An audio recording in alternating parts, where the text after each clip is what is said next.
if you look at everything that has happened, you know, with Gears of War and the franchise, it's been a major hit for Microsoft, and they're gonna do their best to keep it. But at the same time, you know, when I tell you guys business is business, and you look at what the consumers want and what's going on, you know, in the game industry, you can't say that it's not a good chance that we can see a Gears of War hit Sony. Will it happen? It's like a long shot, but long shots sometimes they get made. You feel me? So other than that, we about to move on to the general news. One love and God bless. HipHopGamerShowAllDay.com. Peace. Be back. Yeah, it's the general news. Woo! You feel me? Alright, now check this out, man. I only got one thing to say right now, you know, for general news. And I want to say this, right? Xbox 360, life after Halo. What would happen to the 360 after Halo? Now, I know we have another Halo game, Halo Reach, coming out next year. And this one is supposed to be the big kahuna.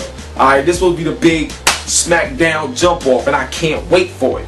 But there's a lot of disappointed people with Halo ODST, and the reason why they're disappointed is not because the game is bad or whatever, because they feel the game was too short. You only got a few extra maps, and people spending $60 for something that wasn't worth $60. Now, people, you don't want to throw a bad name on Halo, because you gotta look at it like this. It's a gift and a curse when you got so many people buying your game, because that puts more pressure on you to make a great quality game to continue to grow the franchise. So the moment you put out something, you know, that's not of quality of that brand name, things start to sink. You know what I mean? Problems start to happen. So Halo Reach is really going to be the last Halo game coming from the people that made Halo what it is in terms of making it famous, and that's Bungie. Right? So if you think about it, you know, what happens after Halo? You know, what can Microsoft do? And the reason why I say that is because Microsoft is not doing so many first-party games. You feel me? So considering the position that Sony is in and what everybody's trying to do in terms of, you know, getting all the third parties on each system, there's a good chance that Sony could pick up a lot of games that they probably don't got right now that's third party. You feel me?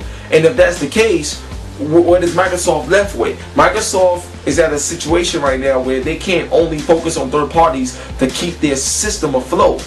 You see what I'm saying? They gotta focus on games that no matter what happens, this generation, next generation, whatever, they will always have those games to themselves. And I'll tell you why. Mass Effect 2 can easily go to Sony. Splinter Cell can easily go to Sony.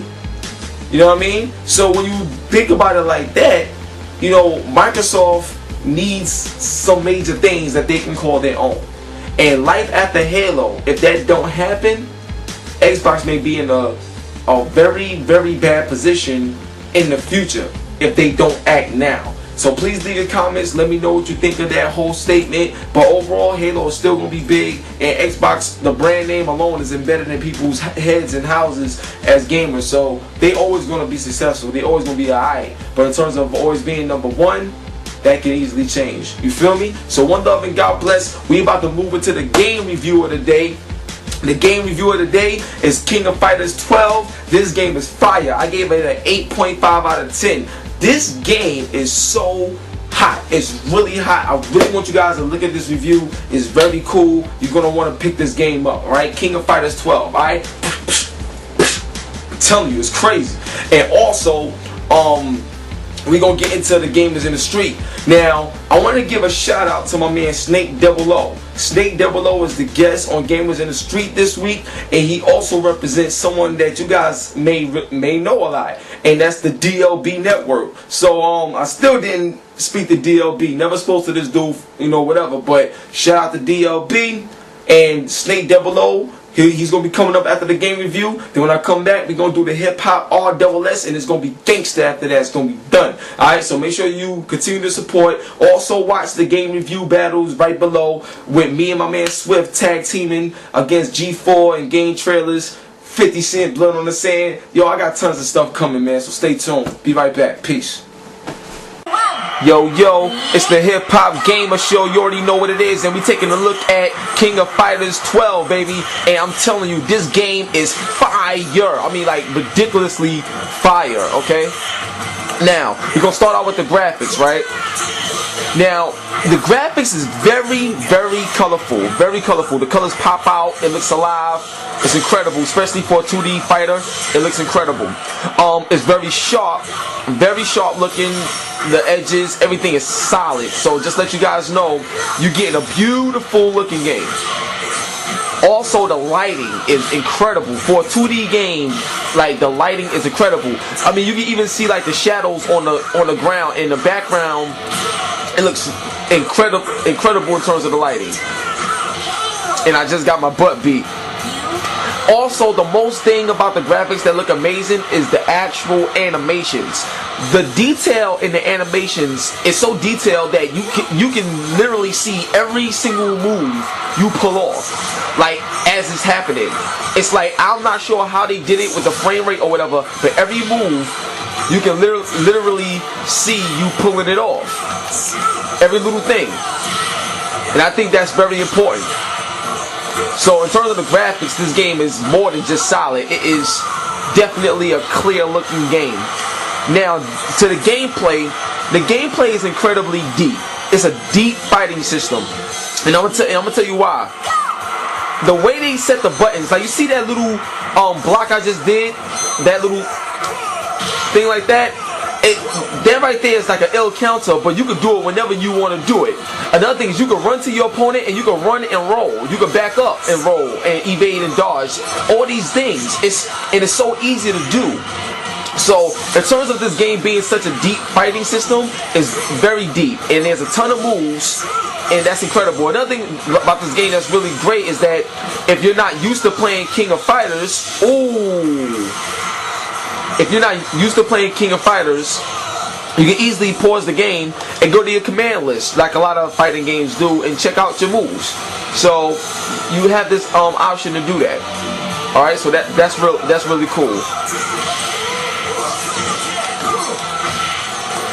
Now, another thing about the game is that it's very responsive and it feels so good. And the fact that the animations look so well and the game responds as great as it do, it's such a perfect balance for the gameplay in terms of the way it looks and the way it responds while you're playing.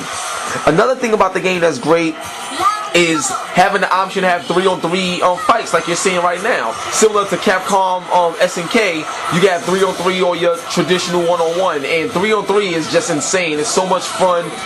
So, I mean, a lot of fighting games should start trying that out. The game ain't overly fast. It's not hard to control. It's very responsive, and it's tons of fun to play. Ooh,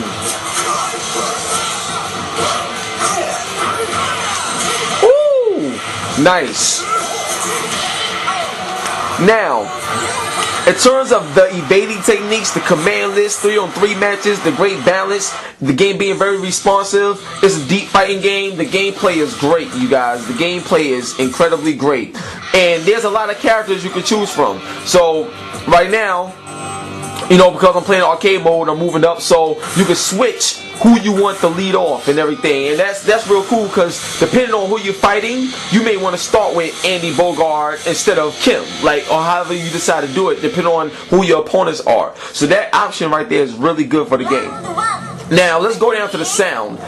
Every hit is hard hitting. Every single hit is hard hitting. I'm telling you, especially when you hit those like special hits. Even when you hit the like the low kick, it sounds like pat pat pat pat. It's cool, like a fight, like a kung fu movie. That's how it sounds. So it's really, every hit gets you deeper into the fight in terms of the action and the excitement. So this game has it all. The voiceovers is great too. Even from the start of the matches, the voiceovers. Sorry, I'm getting too hyped playing this game. The voiceovers pumps you up so much, like trash talking before a fight. It's exactly like that. You know, it's like you never know what's gonna happen, how stuff is gonna come at you. Ooh.